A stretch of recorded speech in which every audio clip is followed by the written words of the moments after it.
Tunalayam Namami Bhagavatpadam Shankaram Lokashankaram Shankaram Shankaracharyam Keshavam Vatarayanam Sutrabhashya Kritau Vande Bhagavantau Punah Punaha Sadashivasamarambham Shankaracharya Madhyamam Asmatacharya Paryantam Vande Guru Paramparam Ishvaro Gururatmeti Murti Beta Vibhakini Vyomavat Vyapta Dehaya Dakshinamurtaye Namaha Gukaro Anthakaro Vairukarastan Nivartakaha Anthakara Nirodhitvad Gururitya Vidhiyate Om Sahana Bhavatu Sahanau Bhunaktu Sahaviryam Karavavahai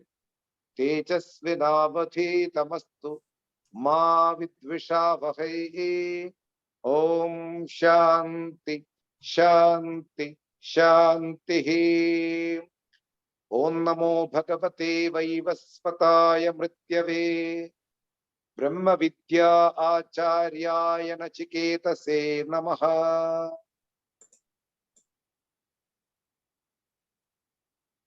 Kaṭha Upaniṣad. We are seeing and we are on the way. So already the Lord Death started his traditional teachings for Nachiketas in the systematic manner. Nachiketas was being examined by Lord Death that whether he is qualified or not, whether he is eligible to listen the ultimate teachings which are told in the last portion of Vedas, what we call Vedanta. All Upanishads can give one single name called Vedanta because it appears in the last portions of Vedas. They are called Vedanta. Vedas being the fundamental scriptures of our traditions, of our tradition in India. Vedanta is the last portion of each and every Vedas. Then Vedanta is also called in the name of Upanishad. What we are studying now is Kaṭha Upaniṣad, which is a part of Krishna Yajurveda. And the portion right now we have to see is Lord is giving the explanation in a systematic way to Nachiketas. What is the secret behind the death of each and every living being in the world? He is slowly entering to the central part of the Upanishad. And we saw in the last class, sloka number 16, as we saw in the last class, Edat hi eva aksharam brahma, Edat hi eva aksharam param, Edat hi eva aksharam nyatva, Yo yadichati tasya tad. This was the shloka which we see in the last Sunday, last class. What was the meaning? I will explain you in a brief manner. In order to get the connection to the sloka which we have to see today. He introduced the syllable Om in the previous verse, Omkaram, which is the name of the truth, a designation given to the truth, Om, a syllable which contains 3 letters, Akaram, Ukaram, Makaram, A, U, M. All it will become one single syllable called Om. He given a brief explanation regarding the Om, and he is giving the significance of the Om. This Om will represent the inferior status of the ultimate Brahman. What is meant by inferior Brahman? We can say Hiranyagarbha, or for the sake of understanding, we can assume as our deities which we are praying in our day-to-day life, like Lord Shiva, Lord Vishnu, Lord Shakti, Lord Ganesha. They are all manifested form of Brahman. The inferior Brahman directly represents Hiranyagarbha. For the sake of understanding right now, we assume inferior Brahman means the deities which are having names and forms which I pray daily in my life.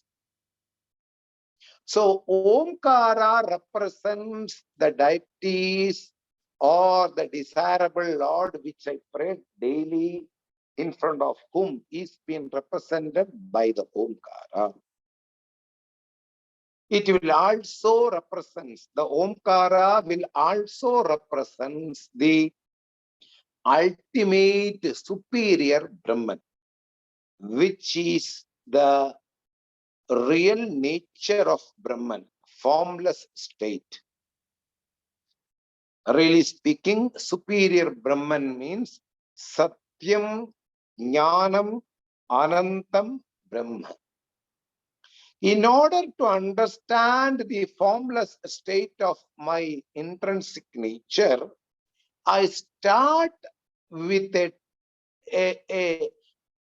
giving the prayers in front of my desirable deities. In order to understand the formless state of Brahman, I always start my spiritual journey by giving the prayers in front of my desiring deities. Saguna Brahma Upasana. It may convert into Hiranyagarbha Upasana in the way, for the time being, we just understand inferior Brahman means Saguna Brahma Upasana. Having a form for the Brahman, and we pray in front of that. Because even though the gold is formless, it can be converted into a bangle, it can be converted into a ring, it can be converted into a garland, mala. Whatever form we like, we can convert the gold into that desired form.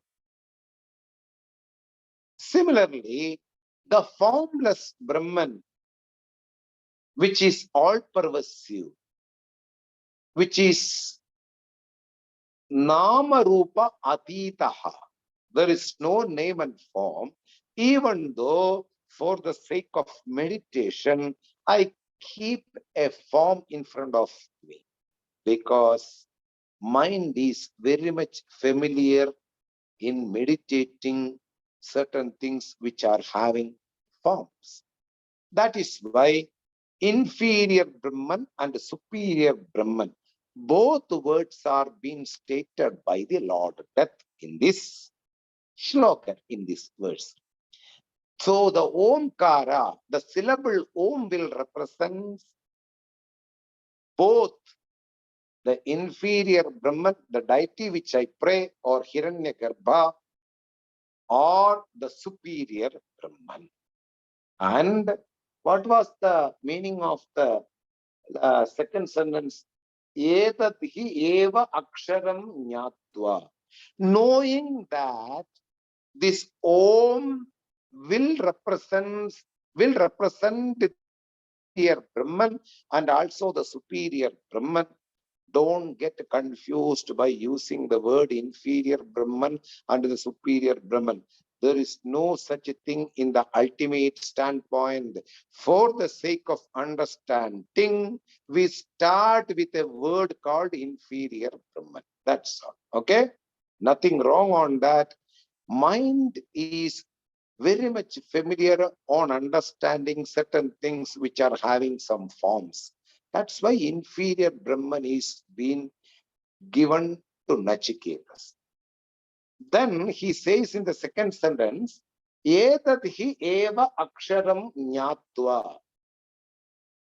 Knowing this Om will represent both the inferior and superior Brahmans, he may attain whatever he desired in his life indeed. This is the result given by the Lord Yama, and we saw in an elaborated manner in the last class. Now we will enter into the 17th shloka, which is also so important in the way of understanding the ultimate truth behind death. What is that 17th shloka? I will read and we will explain.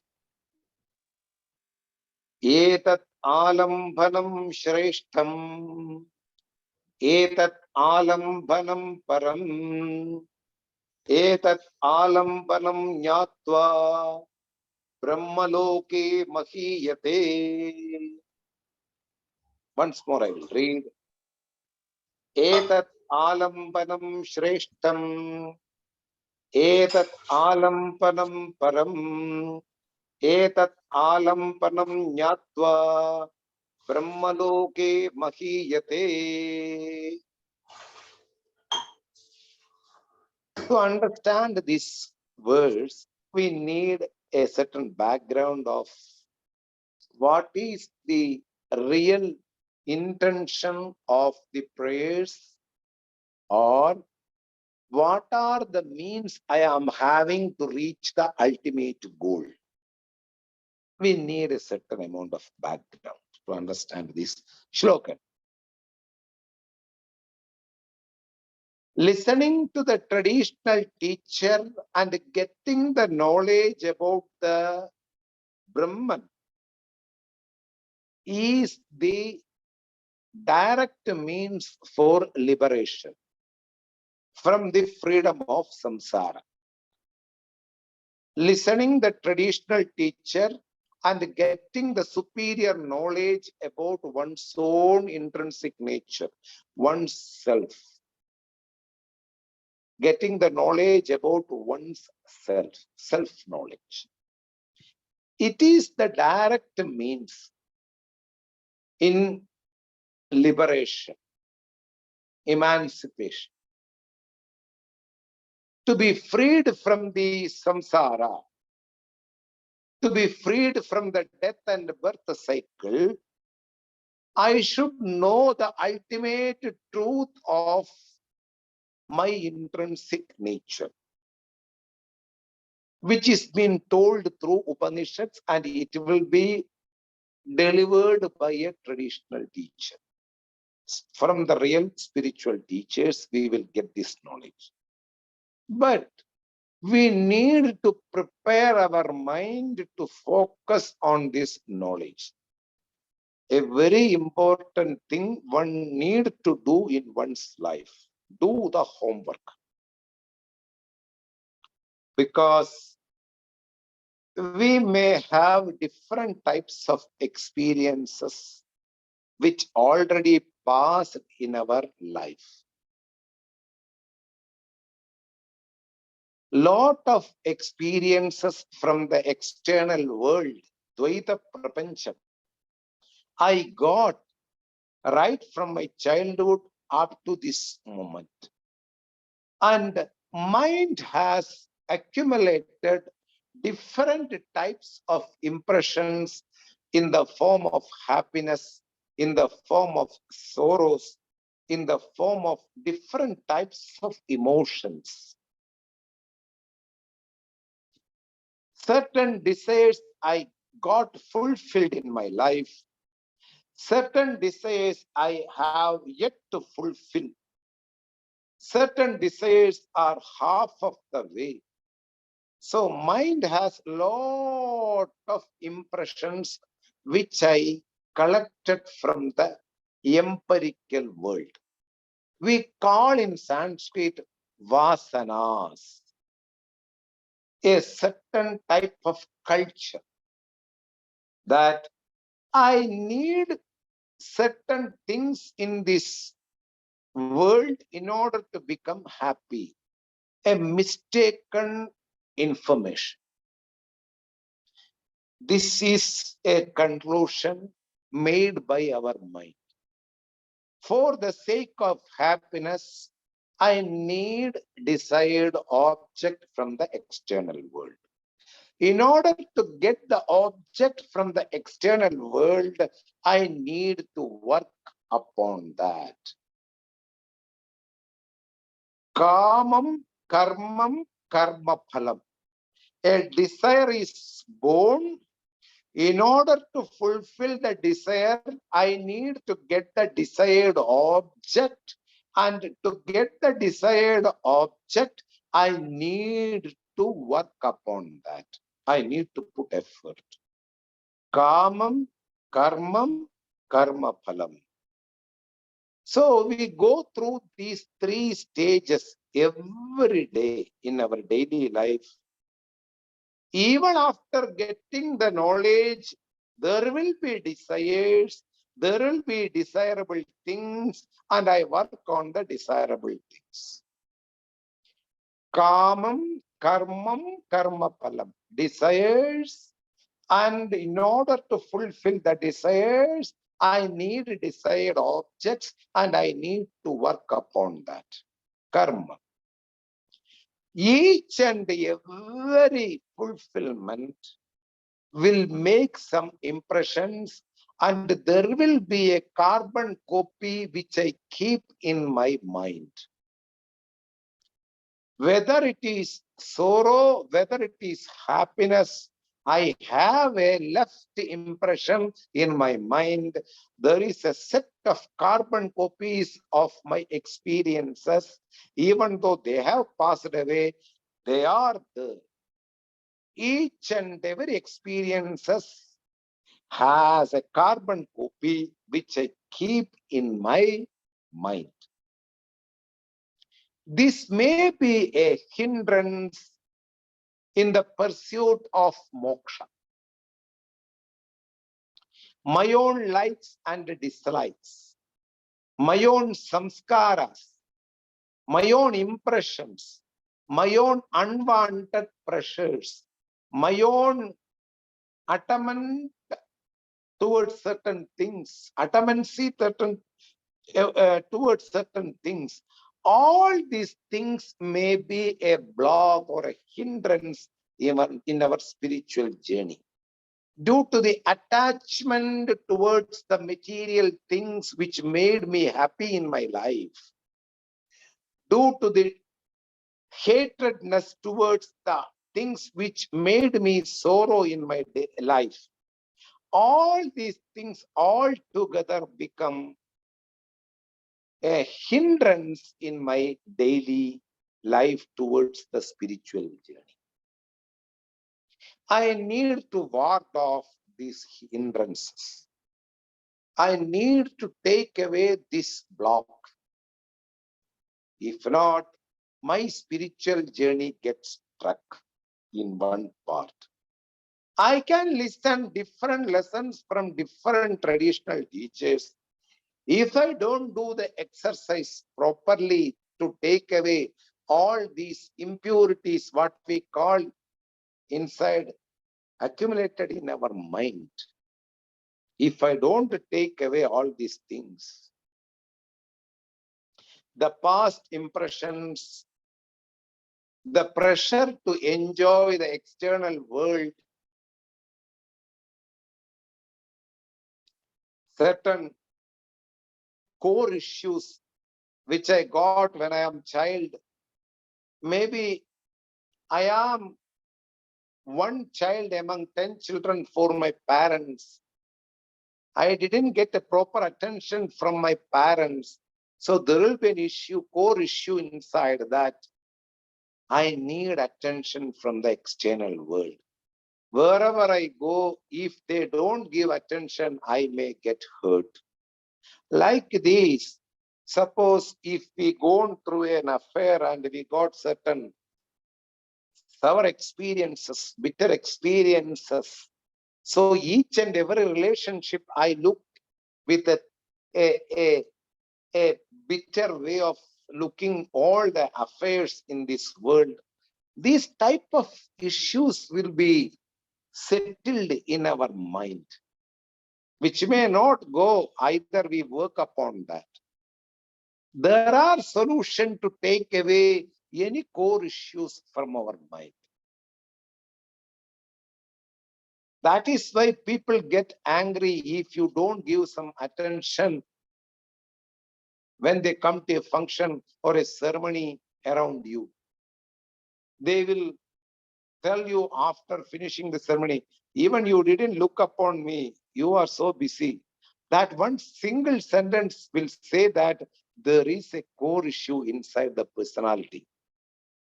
You know, we got lots of hurts right from the childhood onwards. Wherever I go and I go through certain experiences which may give certain marks in my mind, which are annoying all my life. So I don't think about them, but they are still there. We can say that all these together called impurities in the spiritual path. All the experiences will bring certain amount of happiness or certain amount of sorrow in our daily life. And we have all these set of carbon copies, which we call left impressions, or in Sanskrit, vasanas. I love to enjoy the same experiences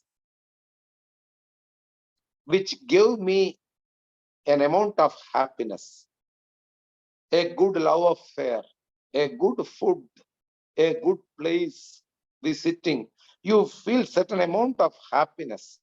So I may have the desire to go to the same place again.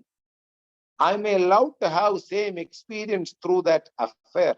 Similarly, our mind have different types of intention from this towards this external world. All this will fall under one single word called impurities. We are not against any affair. We are not against any tourism. We are not against anybody's desire.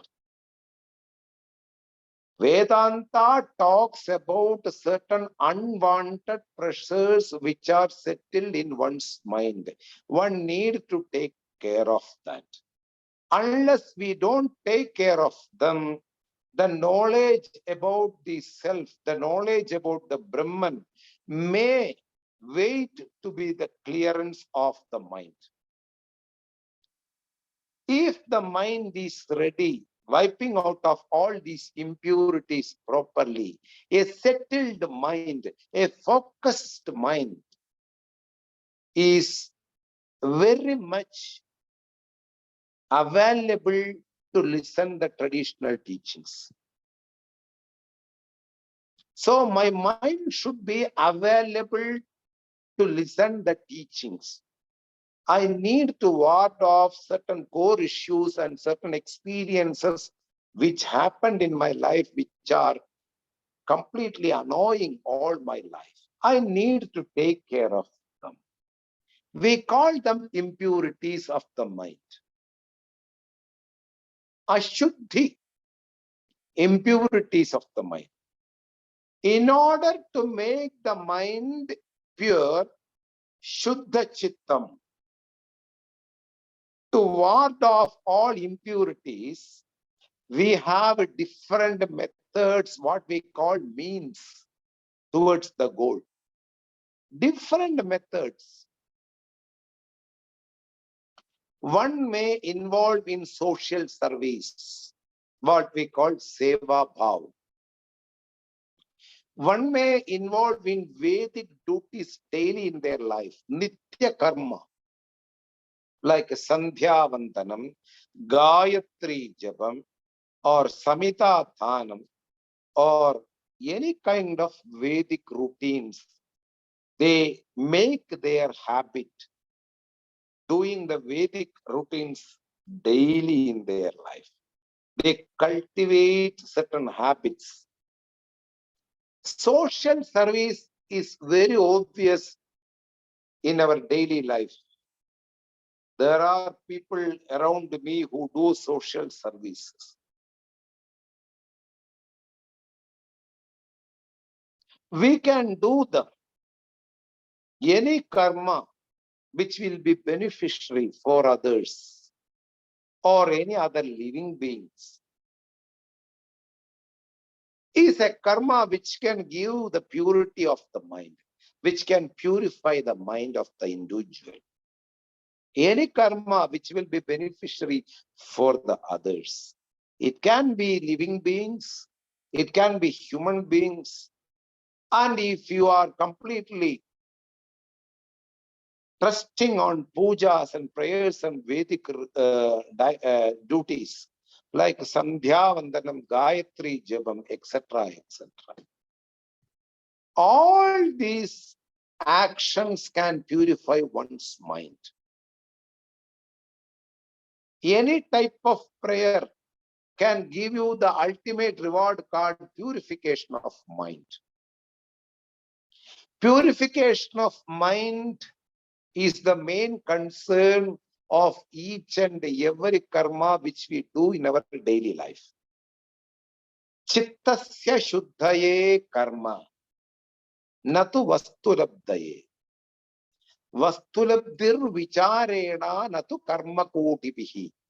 In Viveka Chudamani, Jagat Guru Adi Shankara says this particular sloka. For the purification of mind, all the Vedic karmas and also the empirical karmas are meant here. Any karma, household life is also a karma. Vedic rituals are also some karmas in our daily life. Social services, Ishtapurtham, we say in Shrutis and Smritis. Making certain temples where there is a need of a temple. Making some big body of water where there is a need of water. Huge cultivation is going on and there is a laxity of water. You make a big water body for their purpose. This is a big social service. Similarly, all the karmas are meant for the purification of one's own mind. We need, as the ultimate result from any action, is the purification of mind. Chittasya shuddhaye aham karma karomi. For the purification of mind only, I involve in each and every action in my daily life. All other benefits are secondary, not the primary. You do an action and you get money. If you don't get the purification of mind, you miss the primary result and you got the secondary result. Like you keep a mango tree in your house, you don't eat mangoes, you just take the branches and leaves of the mango tree for your purposes. You just give up the mangoes. The primary result has given up and the secondary results you have taken in your life. People are very much busy to do these things in their daily life. They want money through any action. They are not concerned about the purification of mind, which is the primary concern of each and every action. Whether you do cultivation, whether you are working as an IT engineer in a company, whether you are working as a teacher in a school, whatever it may be you are doing in your career, if it doesn't give the purification of mind, you are missing the obvious through an action. Here, Lord Yama says that in this verse, among different types of duties or karmas for the purification of mind, this is the best support.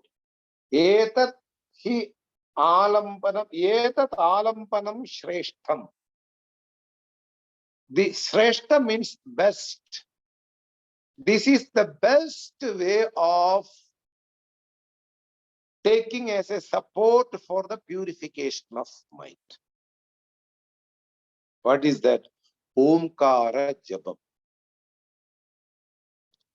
For example, in the Vedas, Gayatri mantra chanting is considered as one of the most way of worshipping certain deities, or to reach the Lord Brahman. Gayatri mantra chanting is an best way, it is told in Vedas.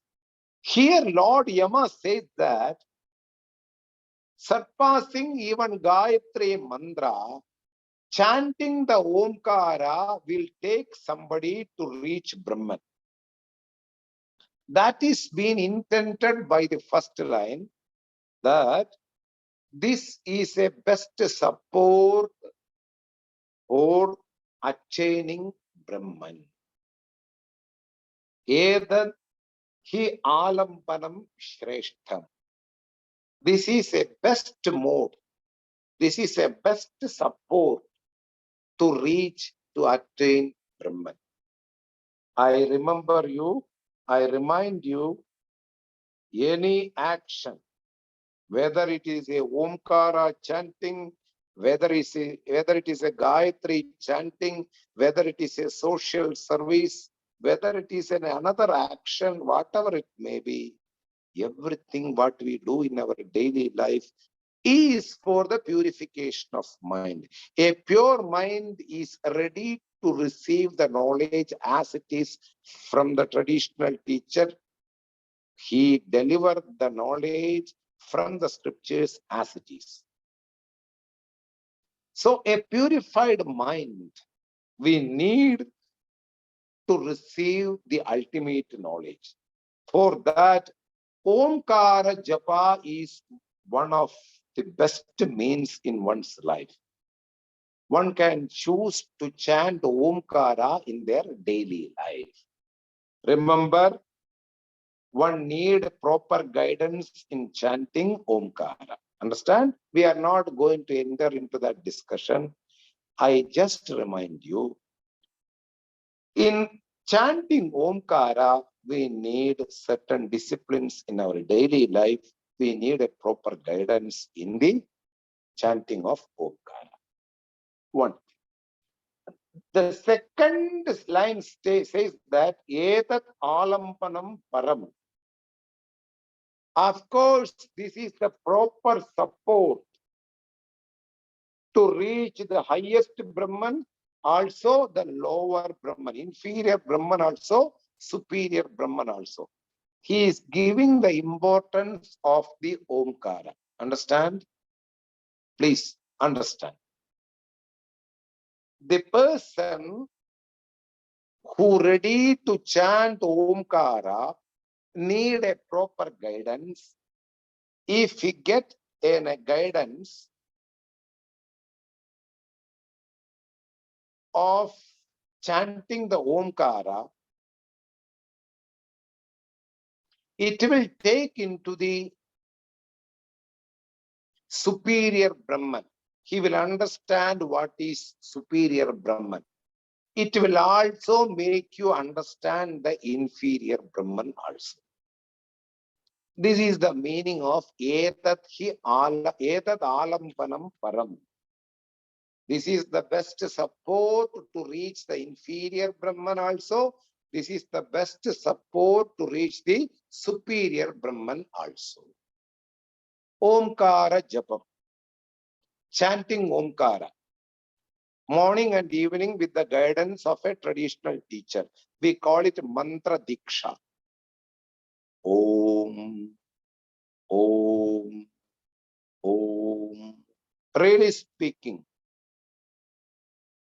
the sages used to chant this Omkara inside the mind all the way 24/7.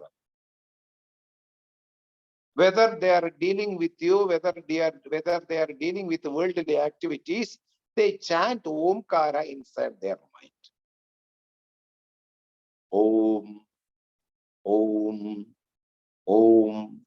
This is the way, but we need guidance, and there are certain disciplines we need to have in our daily life. Let it be. We will go through the teachings of Lord Yama. Edat hi alambanam param, edat hi alambanam shreshtam, both. Edat alambanam param, edat alambanam shreshtam. The second line, edat alambanam param. Then he says, edat alambanam nyatva. Nyatva, knowing. Knowing the significance of ultimate Brahman, and also knowing the significance of chanting Omkara. What is the result of chanting the Omkara? Knowing this itself, knowing the significance of chanting the Omkara, one may Brahmaloke mahiyate. He may draw attention of the noble people, or he may get the praise. People praise upon him in the Brahmaloka. We leave Brahmaloka. Brahmaloka is a loka talking about other than world. The person who chant Omkara daily will draw attention of the people because of his noble action. What is the purpose of drawing attention of the people? People will respect him. People will behave with him in a favorable way. People will approve his daily life. They will help him. They will support him, because the Omkara signifies the entire Jagat. Omkara signifies the ultimate Brahman. The Omkara signifies the means towards Brahman. The Omkara signifies the goal which we have to reach. Everything is Omkara. Om is the essence of the creation. So by chanting the Omkara, a person will draw the attention of the people, means people will be so much favorable for him in his daily life. People will be approving him in the daily life. People will support his survival in his daily life. This is the intention of Brahmaloke mahiyate. May one understand? Chanting Omkara will be a tool to reach the ultimate goal called Brahman. This is the intention of the whole shloka. Now we will go to the next shloka. I will read the next shloka. We have a 5 minutes more, then we will see the meaning of that shloka a little bit. Shloka number 18. न जायते म्रियते वा विपश्चित् नायं कुतश्चित् न बभूव कश्चित् अजो नित्यः शाश्वतोऽयं पुराणः न हन्यते हन्यमाने शरीरे.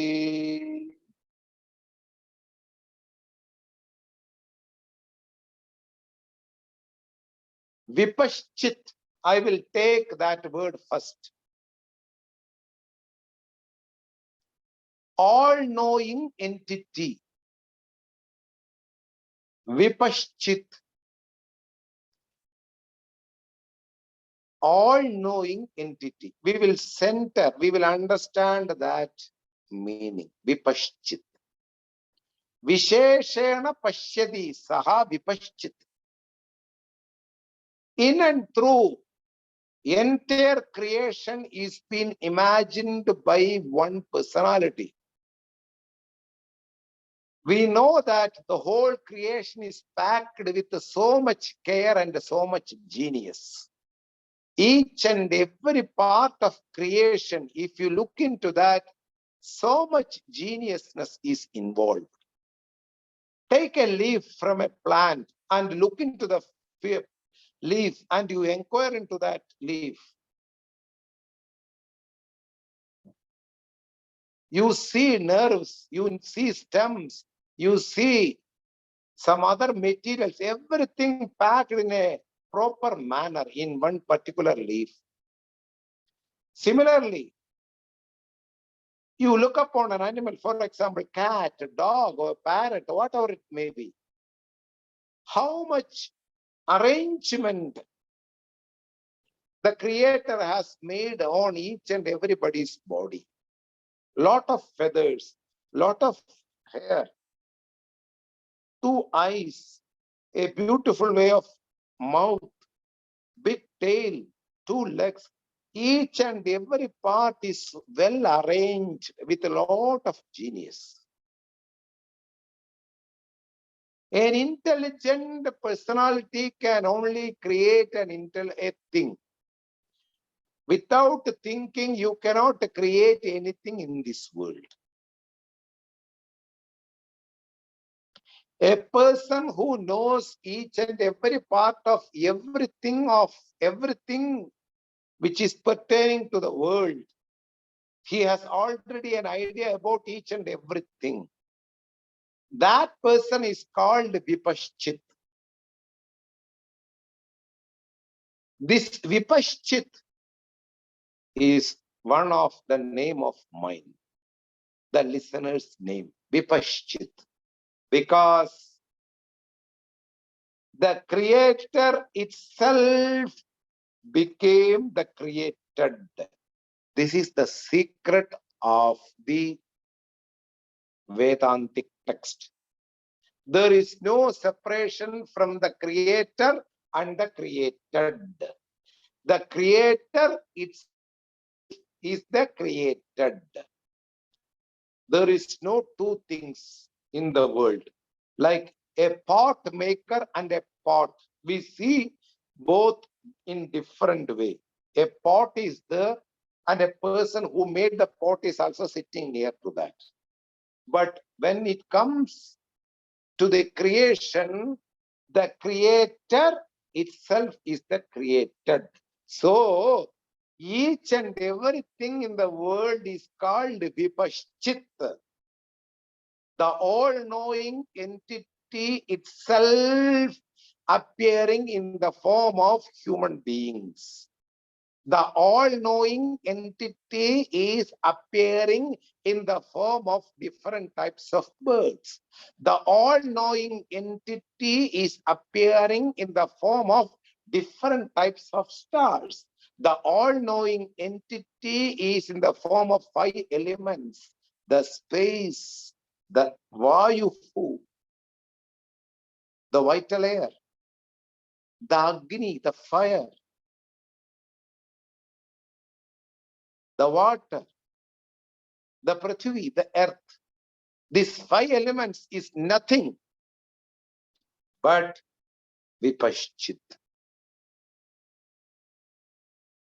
So Vipaschit means all-knowing entity. And where is this all-knowing entity? All-knowing entity is appearing in each and every life forms and each every insentient forms in this world. Whatever he has created, that is not away from the Creator. So where we can find out the Creator, it is inside the created, which we are going to see in the next class. Okay, now we have the time for the Mrityunjaya Mantra Japa. We will do the Sankalpa and we will go to the Mantra Japa. Those who are having Mala, please do 108 times along with me. Shanti, Shanti. ओम स्वस्ति प्रजाभ्यः परिपालयन्तां न्यायेन मार्गेण महिं महिषाः गोब्राह्मणेभ्यः शुभमस्तु नित्यं लोकाः समस्ताः सुखिनो भवन्तु काले वर्षन्तु पर्जन्यः पृथिवी सस्यशालिनी देशोऽयं क्षोभरहितः ब्राह्मणाः सन्तु निर्भयाः सर्वे भवन्तु सुखिनः सर्वे सन्तु निरामयाः सर्वे भद्राणि पश्यन्तु मा कश्चित् दुःखभाग् भवेत् असतो मा सद्गमय तमसो मा ज्योतिर्गमय मृत्योर्मा अमृतं गमय ॐ पूर्णमद पूर्णमिदं पूर्णात् पूर्णमुदच्यते पूर्णस्य पूर्णमादाय पूर्णमेवावशिष्यते ॐ शान्ति शान्ति शान्तिः हरिः ॐ श्री गुरुभ्यो नमः हरिः ॐ